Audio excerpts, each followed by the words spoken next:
Welcome to episode 23 of Tales to be Told in the Dark. Following on from the last episode, I said I'd talk about the Sorcerer's Apprentice. It's a piece of music by the composer called Paul Dukas, and more than likely you'd be familiar with it from Walt Disney's Fantasia, where you've got Mickey Mouse as the apprentice, and he casts a spell and the broomstick starts collecting buckets of water, but he doesn't know the spell to make it stop, and much as he tries, this mop and two buckets just multiplies and gets completely out of hand until the sorcerer returns and knows the correct spell. You've got that wonderful bassoon line, that and it sort of builds on that. Maybe some of you know it anyway. It's something that's came on the radio a couple of times recently, and it's a sort of feeling of, take note, the universe is speaking, as it were, through the radio. So I thought let's sit with this and see what comes out of it. And when you think about sorcerer, it's always about going back to source. So a sorcerer, it's almost reflecting this reality, in that you have what I described at one time as being level 5 angels trying to do the work of level 12. And I think it was what's the channel called? Julian St. John, and it's an African name. He started up a village community to help disabled children in memory's completely gone at the moment, but he was basically saying the same thing quite independently at completely different times about I think he described it as there's 12 levels or 13 levels, and they were like number 6, as it were. So it's basically the same thing. So I would take it as read from that when you get these confirmations from others quite independently. It's not even close in time as to when the two things were said. And there's other channels that have said similar things before now. But suffice to say that it would be... You can see it in everyday life, where those that sort of read something and they're suddenly an expert on it. And it's the same pattern. This is the thing with everything. It's always look for the patterns. You don't need to go digging into every minute little detail on everything. Your time is precious. Your time is your currency. It's finite, so spend it wisely, in other words. But it's just worth going in enough just to see its pattern recognition. It's a part of this reality where there's this theme of recognition with things. Anyway, you recognise somebody if you remember their facial features, and you think, so when you see this person again, you think, oh yeah, I remember meeting you the other day. So you've got an everyday equivalent, as it were. You get it in music with a chorus, where a song will have a verse, and then a chorus, and another verse. So the second time the chorus becomes like an old friend. It becomes familiar. It's designed as a sort of bring you back moment, shall we say. So the Sorcerer's Apprentice is basically what you've got operating in this reality, in this physical external play out. And the mindset is very materialistic to all of it, and through its sort of pattern follows nature. If you look at a tree or even the human nervous system, where it breaks out into multiple strands, you'll see the same pattern with belief systems. And of course, then you can turn one against the other, but be pulling the strings on both. So this group is played off against that group, but when you follow it back to its source, you'll see that it's just speculation setting up win-wins all the time, with a guarantee of being on the winning side. But to do that, it helps to not have a conscience. It helps to... You don't think twice about speculating a large amount of money, because you know you're going to get a really good return on it. Like I said before, this reality is run on the business model in every sense of the word. The infrastructure and the way it operates, money is not the root of all evil, but it is a very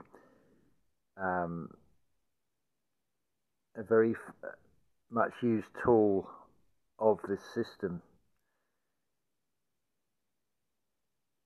And it's actually, I could talk about from this exactly how this control of this system works. It's actually very simple. It uses humanity against itself through its own greed. At sometimes the most subtle levels, hence the multiple ways of attack that this system uses against you as an individual. So you've got the school programming for a start. You've got the programming that your parents or guardians have been through. That biblical quote about "forgive them for they know not what they do" is actually a very true expression of truth, because the majority don't realise how they're being used, how they're being played. And of course, you can put out all manner of scripts in the world with not a shred of truth to them, or they can be part true, in the same way that you can have a photograph, but the caption under the photograph actually gives a totally false impression of what the picture is actually showing. A case in point is something that's been mentioned certainly on Archaic's channel, and not the only channel to mention this. And I base it personally on feeling. You can read energy, or well, I can read energy from a photograph of more recent photos, but the energy that's captured, you notice you capture a likeness with a photograph. It doesn't capture the energy or part of that person that's fixed to when that photograph was taken. It shows the current energy. But when it comes to these older photographs, when nobody smiles, almost got a traumatized look, there's a very different feel that doesn't feel right. That's the best way I can describe it. So when you get some of these war scenes of, like with the American Civil War, the posing in front of the cannon, they do not like look like they've just been in battle. They do not look like they've been through any battles. It's almost like, oh, just stand here and pose in front of this while we take this official photograph. Something just feels off with it. That's the thing that does it for me with those sort of things. We've gone on a little tangent here, I know. But that's the way it goes. It, again, when you try and talk about any topic, it is very much like that root system of a tree where you end up going down this branch or that branch. And look at the financial world, although they seem to be increasingly being trimmed, but or certainly in the UK, banks they open a branch of a bank in a particular town or a particular area. So this tree pattern is far more than it first appears. Although you've got trees in nature, but you've got the pattern of a tree expressed in so much more, not least in the human nervous system. The veins and the arteries, they all follow this same sort of branching out pattern from a central trunk, as it were. And you think about the nervous system, the trunk is basically the spine. That is your Jacob's ladder, your 33 vertebrae. This is the other thing to remember with all of these things. If you hear the number 33, don't always assume it's evil. This is a realm of duality and contrast. But there seems to be that a lot of it is actually either earth-centered or it's based and designed around the human being. If you think about furniture, what determines the height of a chair or a table? The amount of legroom you've got. It's all tailored around an average human being. Mobile phones and devices and things, when you can either do a reset. Now think about that word for a start. Or you can do a shutdown, and the human body does a shutdown procedure. When the heart stops regulating and the spirit starts to separate from the matter, it starts off a process. In the same way with a device, the screen goes blank and there appears to be nothing happening, but there's things going on in the circuitry. Especially when you've selected to reset, and then it will seem to come back to life. Consider also another pattern, the micro and the macro, how the term the Great Reset, what does that actually mean to you on a microcosm level? I'm not ready to really talk entirely about my own experience of it, partly because it is still ongoing, and I wish to just let this unfold at the natural pace that I assume it's a natural, or shall we say a supernatural pace, because I take the term supernatural in the same way Rudolf Steiner would talk about the super sensible and the sensible world. In other words, talking about your external reality, which is the sensible, and the super sensible is the internal world. There's a very good lecture I was listening to. I've listened to it twice. It's one definitely, well, a lot of his are worth listening to anyway. I'll put the link in the description. I can't even remember the title off the top of my head, but it will give you a pretty good grasp of the physical being and what is called the fourfold man, how man unfolds in four bodies. the physical body actually is a housing for the spiritual, the etheric, the astral, the etheric, and the ego or the I organisation, the individual part of you.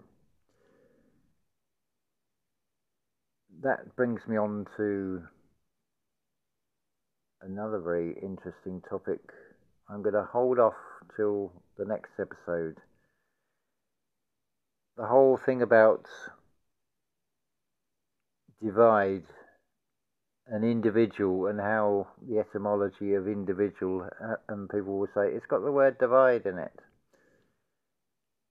That's a little bit more, there's a little bit more to it than that, and there's obviously a micro and a macro to this as well. And the etymology does actually reveal itself, because every word has multiple meaning, at least two. For example, do you present yourself as a presence in the present as a present?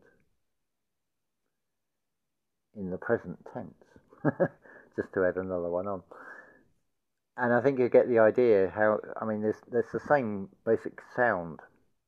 One or two of them have slightly different spelling, yes, but essentially they sound the same, like the same word,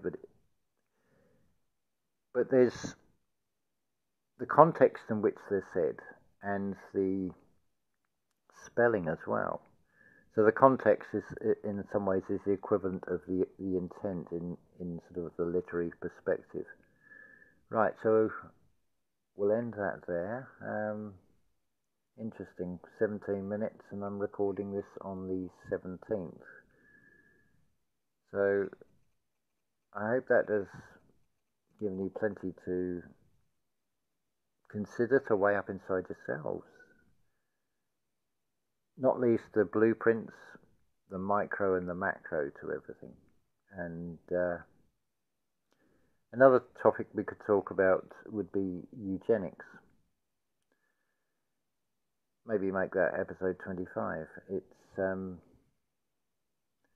there's more to that than meets the eye, and of course that would seem, but by straight away you mentioned eugenics, people will automatically think on something very sinister and very negative, but consider also what would be its positive opposite polarity.